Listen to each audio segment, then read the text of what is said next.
Postmaster General Louis DeJoy made a fool out of himself during a House Oversight Committee hearing. He was asked to grade his own performance, and he gave himself an A, and well, the congressman didn't agree, and that set off this chain of events. You, sir, do not get an A grade. You cannot give yourself that grade. I just did. You can't. You can't grade your own paper, sir. I've been to medical school. Well, then, I got my MBA. You can't. I'm sorry. You were graded by the United States people, and they don't use your service anymore. You bankrupt. That is not true. You bankrupt this through your reputation only. Through your reputation, you are responsible for the fall of the Postal Service and the lack of accountability. This Congress is responsible for the fall of the Postal Service. So it's Congress. I am trying to fix on your the Postal watch, Service. With all the AI. Before my watch, the same stuff happened. With all the AI, with all the computer systems, you're worse than if I took a horse and picked up the mail and delivered it 2 miles down the road. That's you. I hope you got that on camera. This is the response that the postmaster just gave Congress when he doesn't like what he hears. Literally covered his ears and gave himself the grade of A. And with that, sir, I rest. I mean, come on. If any of us did that during a job performance review, we would be laughed out of the room. Yet that man right there, the Postmaster General, remains the second, or depending on how you count it, the third highest paid federal employee. Out of, by the way, 2.87 million federal employees. Now, the funniest part out of all of this is that the Democrats and the media have spent years telling us that Donald Trump doesn't have the temperament to be president of the United States, yet the Postmaster General can do this, just have a complete train wreck of a hearing meeting, and no one bats an eyelid. Well, according to Business Insider, the Postmaster General is the second highest paid federal employee after the president. In 2021, DeJoy made a base salary of $305,681, which along with performance bonuses totaled $480,985 according to USPS data. Now, the reason I don't actually believe that he is the second highest paid federal employee after the president is because Tony Fauci, Dr. Fauci, actually gets paid the most. Dr. Fauci actually gets paid more than the president. This is reported and confirmed by Forbes, as well as many other news sources. Forbes, Dr. Anthony Fauci, the highest paid federal employee in the entire U.S. federal government. And there at the very bottom, Dr. Anthony Fauci made $417,608 in 2019. That's just his federal salary. That's not including any money he makes outside of the federal government. Now, going back to Business Insider, the Postmaster General is now elected by the USPS Board of Governors, an 11-person group selected by the president and advised by the Senate. Now, I thought that was important to bring up because as Trump continues along his transition process and he continues appointing nominees to serve in his cabinet and his administration, it's not as if he can single-handedly replace the Postmaster General. So that is something to keep an eye on. Now, Fox News does have more information about how USPS is just horribly run. According to Fox News, in fiscal year 2024, the United States Postal Service has lost $9.5 billion this year alone. Since 2007, they've lost over $100 billion.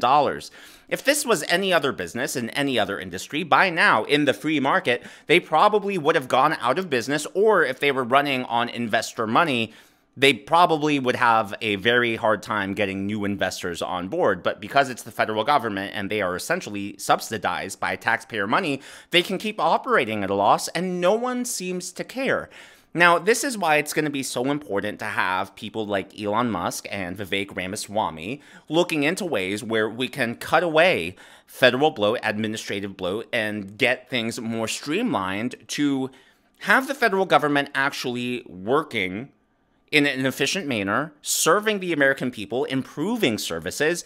And that brings me to this next clip. So Jon Stewart, who obviously is not a Republican and no fan of Donald Trump, he, on his podcast, had a sort of open-air wrestle with himself. So he admitted that for years he has wanted the exact same thing that Donald Trump and his administration is promising to do. Yet Jon Stewart says, I've wanted all of those things, but I don't trust the people doing it. And he's having this hard time reconciling the two things in his mind. And without further ado, here you go. It must be such a strange thing. It is for me, for someone who has kind of complained about wanting government to be more efficient and more responsive and making fundamental changes, to see that mantle being carried out by a group of people that I don't necessarily trust to do it in a manner. That is, but I guess that's what it is when that's what losing elections is, man. You don't get to dictate anymore. You don't get to say, well, what if we did it this way? That's the beauty of it. This is in the joint custody agreement that we now have in America. It is, I guess the kids they're going to live with dad for the summer, and you just got to fucking eat it. Just, I don't want them going on the lake in the raft. And you're like, well, you're not here. You're not in charge. So you don't get to decide. And that's a tough one. What'll be really interesting, and especially from someone who has the point of view that I have, I believe that Trump is actually going to do what he promised he was going to do. We saw that in his first term. The things he wasn't able to do, it was because there were a lot of Republicans that refused to go along, a lot of rhinos who impeded the progress that Trump wanted to make. But I think with the second term, we see things going a lot more smoothly. And we even see sort of the best example I can think is Pete Hegseth. Even when you think the water is rough and when you're not sure how things are going to turn out, Trump is putting fighters on his side, fighters on his team, and they are fighting to get confirmed. They're fighting. Let me put it this way. If people like Pete Hegseth are fighting this hard to get confirmed, fighting this hard to win over every single senator they can, does that not suggest that they have the temperament and the work ethic and the drive and the resolve to likewise fight that exact same way once they're actually confirmed? For just focusing on Pete Hegseth right now, if he is willing to fight this hard for confirmation, I believe he would fight that hard once he's actually working as defense secretary. Just my point of view. Now, so it'll be really interesting, going back to Jon Stewart, it'll be really interesting to see if and when Trump delivers on these promises, if these liberals will actually give credit where credit is due, or if they're going to say, well, yeah, we wanted that progress, but, you know, it wasn't delivered by our side, so we're not going to deliver it. Now, for the sake of unity, for the sake of people coming together and indeed being the United States of America, I do hope that Democrats and people on the left will be able to give credit where credit is due. And similarly on the right, I hope that people on the right and people in the center will also not just play tribal politics, but be able to hold their own politicians, their own team's feet to the fire. I think we need that on both sides. The last story I want to get to today is there are two teachers in a Beverly Hills high school out in California who are now suing the school district for racism. And their claim to fame? Well, they're suing the school district because on November 6th, pro-Trump students held a march and a parade, and they were waving Trump flags and wearing red MAGA hats. And a few of them, not all of them, just a few of them were chanting F Kamala Harris. You know, similar to how people were chanting F Joe Biden or Let's Go Brandon. They were just saying F Kamala Harris because, you know what, she was the one running for president. Well, these two teachers are now claiming racism, and because of that, and by the way, just to clarify, there is no evidence of racism. With all the cell phones around, there is not one piece of footage that suggests the students actually did anything racist other than chant F Kamala Harris. Take a look at this. This cafeteria, in their mind, is somehow disgusting or dirty simply because there are black people eating there. That is the epitome of racism. It was just mob of kids, just so many kids outside my door. On Election Day, a group of students with MAGA hats and a Trump flag roamed down the hallway of Beverly Hills High School. I'm going to tell you how scary it was. Teacher Bella Ivory says the group of students tried to enter her classroom where there were several black students. Some of the students were shouting Kamala as they walked down the hallway. The profanity towards our vice president, who is part black, combined with students congregating in front of my classroom, increased my fears and also the students' fears who were locked inside that room with me. Bella's attorney has filed a formal complaint with the Beverly Hills Unified School District. He plans on filing a lawsuit next. We allege discrimination, harassment, retaliation, racial comments, physical threats. That's what this lawsuit is all about. Yeah, it'll be interesting to see how that case progresses, if it moves forward at all. Like I said, there is no evidence to suggest that the kids actually did or said anything racist. Of course, that doesn't mean the evidence doesn't exist. It's just not available or online if it does exist. And I think what's really interesting here is that it was the students that held this protest or march. They said on election day, what I read was November 6th. So I'm not sure on the exact details because there, as you saw, seems to be conflicting evidence on the dates. But regardless, they're not suing the students. They're suing the school district for alleging that the students did something racist. So I don't get how they're going to make that argument. And so, like I said, it'll be interesting to see how it moves forward, if indeed it does. Now, I do want to reply to a few comments before we wrap up this video. From Seb Edit, yeah, you're excellent at what you do. I've been watching you for a while, 6 months. Thank you for tuning in, by the way. I'm glad you enjoy. And I'm now looking forward to watching and or hearing your civil, unbiased, and eloquent insights, opinions on current affairs. You obviously research your subjects and know what you're talking about. I appreciate that. At the bottom, for example, during your somewhat hiatus during the Thanksgiving period, after a few days, I asked myself, heck, why hasn't Daniel published anything lately? All the best and respect for your uncle. I appreciate that, and I appreciate everyone continuing to say prayers. Just as an update, he still has not woken up. So it's been Thanksgiving. We're approaching 2 weeks since he's woken up. So all the prayers you can send, my family covets and appreciates any prayer we can get. Mariah, every time I watch, I laugh because of your dog. My dog has very many nicknames, and one of them is a comedian. I literally just say, you are a comedian. And he has many dog voices. I guess they're my voice, but I give him many dog voices to entertain him. And yes, he thinks I'm insane. He's probably looking at me right now and being like, who in the world is he talking to? Why is he talking to himself? He is going absolutely crazy. Last comment of today. So I screenshot, just FYI. So I pick these at random. I go through all the comments, and I just pick the ones, I try to prioritize ones that have questions. B, I try to pick ones that I think will further conversation or just pique my interest in some way. And this one actually reminded me of several things I want to talk about. So Caitlin writes, Daniel, thank you for showing how you feel with facial reactions only instead of talking over the clips. You would stop the video and comment, and I appreciate it so much. I cannot stand it when YouTubers talk over clips. Thank you. I wanted to address this because I actually get that comment a lot, and there is a reason YouTubers and content creators will talk over clips, including myself. And there are actually a lot of subreddits for YouTubers as well as Discord servers, and we'll talk about all the different strategies. But essentially, YouTube is very strict about copyright, and we can get a strike for copyright, by the way. And YouTube system is 3 strikes and you're out. 3 strikes and they will just delete all your content, ban your channel, and you can't even create another channel. So it's a very strict system.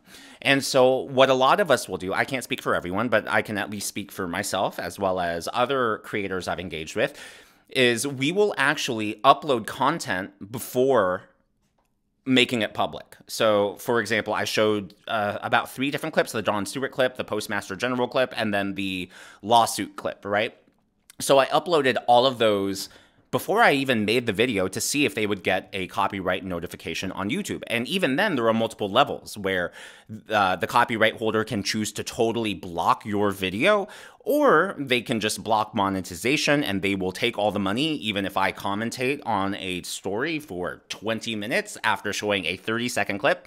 And so what a lot of us will do is we will talk over a clip, or we will pause when there's an opportunity to pause to avoid getting that copyright strike. And so if we, or let me be clear, if I just let a video play all the way through, that means I have tested the video on the back end and there are no issues with copyright, because I would prefer to do it that way. I think it's better for the viewer experience, and I think it's better for everyone to get the flow of what I'm responding to and then respond to it. So if there's no copyright issues, I'll just let the clip play from start to end.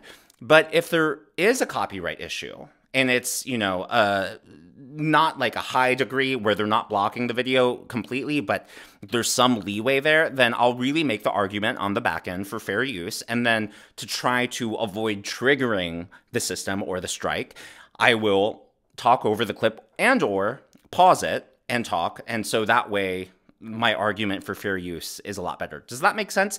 And speaking of things we do on the back end, there are two things I want to address. Number one, there is someone out there, or maybe a group of people, impersonating me on Telegram, trying to scam people. That is not me. I'm only on YouTube, X, and Facebook. My X and Facebook accounts are linked in the description, and then I have an official email account, which is stateofdaniel@gmail.com. Anything else outside of YouTube, X, Facebook, again, all of which are linked in the description, and stateofdaniel@gmail.com, not me. It is an impersonator. It is a scam. Whenever I get notified by all of y'all that someone is impersonating me, or if I see them, I automatically block them from the channel. However, they have been creating new alternate accounts and coming back up. So if you ever see it and you notice it's not blocked, let me know, because I haven't seen it, and I will block them as soon as I see it. And I just want to make that very clear, because I don't want anyone being scammed because someone's impersonating me. I just think that's awful, and if you're the one doing that, please stop. It's just not cool. Not cool at all. Number two, I mentioned closed captioning a few videos back, maybe 2 days ago, and some people said, Daniel, sometimes your videos have closed captioning, sometimes they don't. What's going on? You mentioned you use a transcription service. I wanted to provide some more transparency on that. So when we upload YouTube videos, there is an option to upload a transcript alongside it. However, the video has to finish processing before you can actually attach the transcript.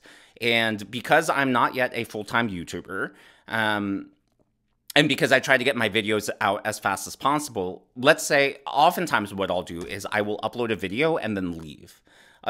Or I'll upload a video and I have something to do, like get on a client call. And so if I don't, a lot of times what happens is, if I don't have a chance to upload that transcript, it just doesn't get uploaded. But YouTube does have an automatic transcript feature, which I always turn on. But that, you know, first of all, the video has to process, and it processes even after it's made public. So just because you're seeing it on your side, it doesn't mean that YouTube isn't done processing the video. Just fun fact. And it takes even longer for their automated captions. When I do have the chance to upload a transcript, I always do. And if I have a chance the same day to add the transcript, I add it. However, because my videos are so time sensitive, news stories, you know, if it passes 24, 36 hours and I haven't done it, usually at that point, I just rely on YouTube's automated captions. So everyone hopefully should be seeing closed captioning as an option, but that's why, just in case anyone's wondering, why isn't closed captioning always there? That's part of the reason why. But as always, all of this is just my analysis commentary. That's what's going on in the world of politics from my point of view. And I would love to hear from you. A lot of stories today, but I'm really interested to hear everyone's thoughts on the lawsuit happening out in California, the 2 teachers suing the Beverly Hills School District. What do you think about that? Do you think that perhaps there's evidence we haven't seen? Do you think the case will be dismissed because they're suing the school instead of the students? What is going on? Let me know your thoughts down in the comments below. If you haven't already, please be sure to give me a thumbs up. I know it is a simple thing to ask for, but it really does help me reach more viewers like you in the algorithm. Be sure to smash that subscribe button and to check out one of these 2 videos.